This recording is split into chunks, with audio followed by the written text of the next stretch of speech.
नमस्कार मेरे प्यारे साथियों, मैं अनूप सिंह यादव। आज हमारा टॉपिक है उत्तर प्रदेश दरोगा और पीसीएस के लिए मानव अधिकार अधिनियम। तो मानव अधिकार अधिनियम 1993 NHRC national human right commission. NHRC क्या होता है, मानव अधिकार अधिनियम क्या होता है? तो ऐसा अधिनियम जिसमें व्यक्ति के प्राण, स्वतंत्रता, समानता और दैहिक हनन से संबंधित हो, अर्थात व्यक्ति की गरिमा पर ठेस पहुंचे, वहां पर मानवाधिकार अधिनियम के बारे में सोचा जाता है। 10 दिसंबर 1950 को इसे सबसे पहले संयुक्त राष्ट्र संघ द्वारा मनाया गया। भारत में यह अधिनियम 28 सितंबर 1993 से मनाया जाना शुरू किया गया। इसका मुख्यालय नई दिल्ली में है। अब देख लीजिए मानव अधिकार अधिनियम के बारे में क्या कार्य हैं इसके, इसका नियुक्ति कौन करता है, क्यों इसकी ज़रूरत पड़ी कि मानव अधिकार अधिनियम को बनाया जाए। तो देखिए, इसका मुख्यालय नई दिल्ली में है और भारत में इसे 28 सितंबर 1993 से मनाया जाना शुरू किया गया।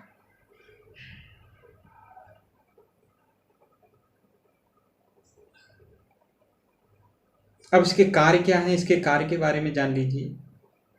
तो कार्य हैं, मानव अधिकार संरक्षण अधिनियम स्वयं पहल करके किसी पीड़ित या उनकी ओर से अन्य व्यक्ति द्वारा दी गई याचिका पर शिकायतों की जांच करेगा।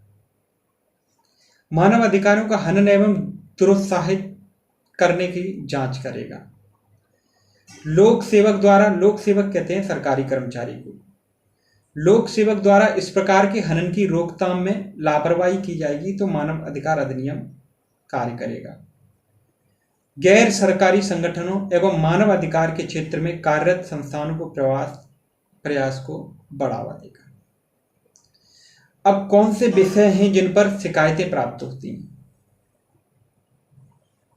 देखिए, पुलिस प्रशासन है, गैर कानूनी किसी को जेल में डाल देना, कैद करना, तो मानव अधिकार अधिनियम काम करेगा।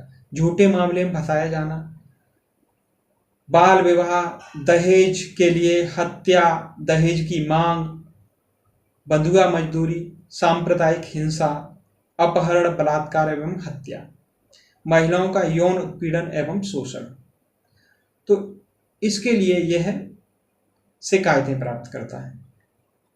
अब देख लीजिए राष्ट्रीय मानवाधिकार आयोग का गठन कैसे होता है।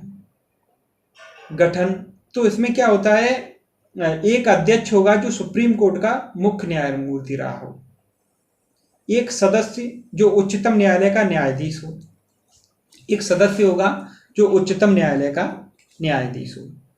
ऐसे सदस्य जिन्हें मानव अधिकारों से संबंधित विषयों का ज्ञान व व्यावहारिक अनुभव हो। अब इनकी मानवाधिकार अधिनियम के सदस्यों की नियुक्ति कैसे की जाती है या अध्यक्ष की नियुक्ति कैसे की जाती है? तो मानवाधिकार संरक्षण अधिनियम के अध्यक्ष और सदस्यों की नियुक्ति राष्ट्रपति द्वारा की जाती है। मानवाधिकार संरक्षण अधिनियम के अध्यक्ष व उपाध्यक्ष राष्ट्रपति द्वारा की जाती है। अध्यक्ष और उपाध्यक्ष को राष्ट्रपति पद से हटा सकता है। देखिए, इनकी नियुक्ति भी राष्ट्रपति द्वारा की जाती है और इनको कदाचार साबित होने पर, कदाचार मानी बुरा व्यवहार करने पर, राष्ट्रपति हटा सकता है अपने पद से। अब देखिए, तीसरा प्रश्न ये बनता है, मानवाधिकार आयोग के अध्यक्ष व सदस्यों की पदावधि कितनी होती है?